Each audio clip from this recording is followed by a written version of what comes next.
मिटा दे अपनी बस्ती को अगर कुछ मर्तबा चाहिए कि दाना खाक में मिलकर गुले गुलजार होता है। इस्लामी रवायात में ईमान की खत्मी आजमाइश के बारे में एक बहुत पुरअसर किस्सा है हजरत इब्राहिम अलैहिस्सलाम का।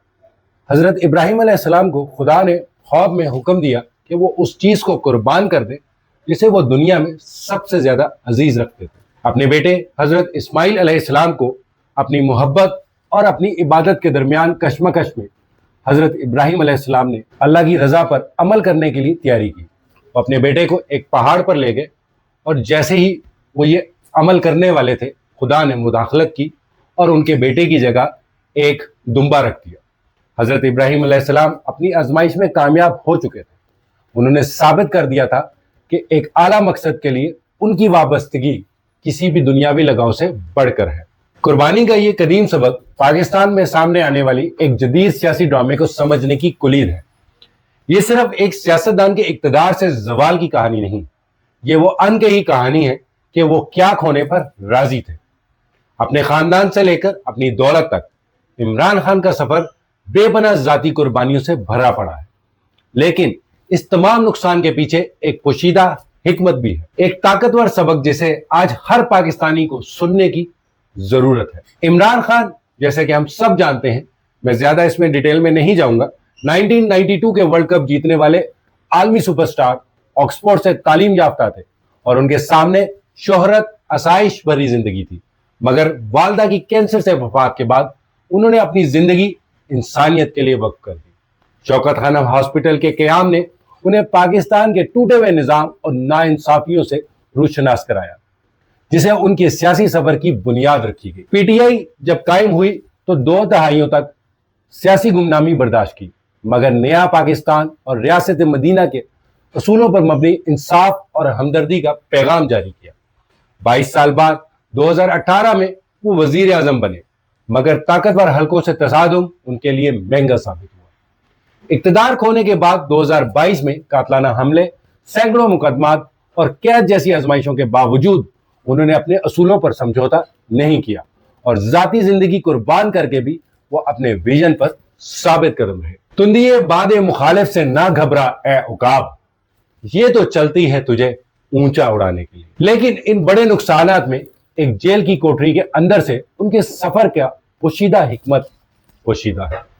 उनके खामियों के लिए उनकी जद्दोजहद कोई सियासी नाकामी नहीं, बल्कि एक गहरी रूहानी आजमाइश है। इस्लामी रवायात में क़यादत को एक इमारत के तौर पर देखा जाता है, अल्लाह की तरफ से एक मुकद्दस अमानत। कामयाबी का पैमाना दुनियावी ताकत या फतह से नहीं, बल्कि आजमाइशों के सामने किसी की दयानतदारी और सब्र से पाया जाता है। इस्लामी रवायात के मुताबिक हजरत यूसुफ अलैहिस्सलाम को ताकतवर इशराफिया की साजिश की वजह से नाहक कैद में डाल दिया गया था। हालांकि वो बेगुनाह थे। उनका जेल में वक्त उनके ईमान और सब्र की आजमाइश था। सब्र भी ऐसा जिसे सब्र कहा जाता है। मायूसी में पड़ने की बजाय उन्होंने उस वक्त को अल्लाह के मंसूबे पर अपने भरोसे को मजबूत करने के लिए इस्तेमाल किया।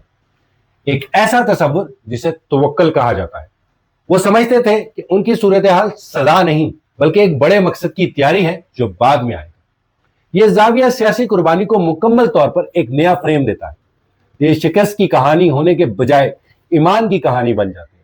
खान ने खुद इस बारे में बात की, ये कहते हुए कि इस्लाम में मायूसी गुनाह है और ये कि हकीकी ईमान दुनियावी नुकसान के खौफ को खत्म कर देता है। एक इंटरव्यू में उन्होंने अपने इस अकीदे की वजाहत की कि इज्जत, जिंदगी और रिस्क सब अल्लाह के हाथ में है।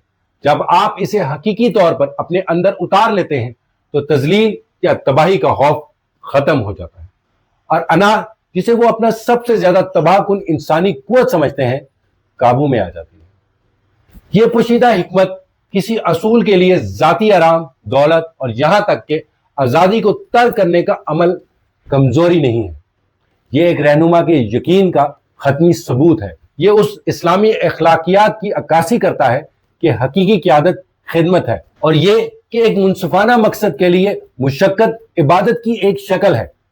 उनकी जिद्दोजहद एक ऐसे रहनुमा की जिंदा मिसाल बन जाती है जिसने अपने विजन पर समझौता करने या सब कुछ खो देने के इंतखाब के दरमियान अपनी आजादी कुर्बान करने का इंतखाब किया। तो इमरान खान की कहानी सिर्फ एक सियासी कैद नहीं, ये ईमान, قیادت اور قربانی کے درمیان تعلق کے بارے میں ایک طاقتور جدید دور کا سبق ہے۔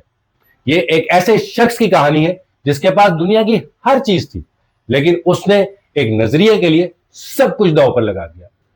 اسلام کی پہلی فلاحی ریاست سے متاثر ایک منصفانہ اور خود مختار قوم کا نظریہ ان کا سفر یہ ظاہر کرتا ہے کہ سب سے طاقتور رہنما ہمیشہ وہ نہیں ہوتے جو اقتدار پر قابض رہتے ہیں، بلکہ وہ ہوتے ہیں جن کی تعریف اس بات سے ہوتی ہے کہ وہ اپنے سے بڑی کسی چیز کے لیے کیا قربان کرنے پر آتے ہیں۔ ان کی میراث ابھی لکھی جا رہی ہے، جس کا زیادہ تر حصہ جیل کی دیواروں کے پیچھے سے، لیکن ان کی جدوجہد پاکستان سے جو سوالات پوچھتی ہے وہ لازوال ہے، بدعنوانی، عدم مساوات اور قیادت کے بحران سے بھرے ہوئے۔ ایک قوم میں ان کی کہانی گہرے غور و فکر کا ایک لمحہ پیدا کرتی ہے۔ قیادت کی اصل قیمت کیا ہے، انصاف کی لڑائی میں قربانی کا کیا کردار ہے، اور اس شخص کے سفر سے جس نے ایک ویژن کے لیے دنیا کو ترک کر دیا، پاکستان کے مستقبل کے لیے کیا اسباق ہیں۔ فیض احمد فیض نے کیا خوب کہا ہے، جب عرض خدا کے کعبہ سے سب بت اٹھائے جائیں گے، ہم اہل صفا مردود حرم مسند پہ بٹھائے جائیں گے۔ اگر یہ کہانی اور اس کے گہرے معنی آپ کے دل کو چھو گئے ہیں تو مزید تجزیے کے لیے سبسکرائب کریں، جو سرخیوں سے آگے جاتا ہے۔ دیکھنے کا بہت شکریہ۔ ویڈیو پسند آئے تو لائک کریں۔ جزاک اللہ خیر۔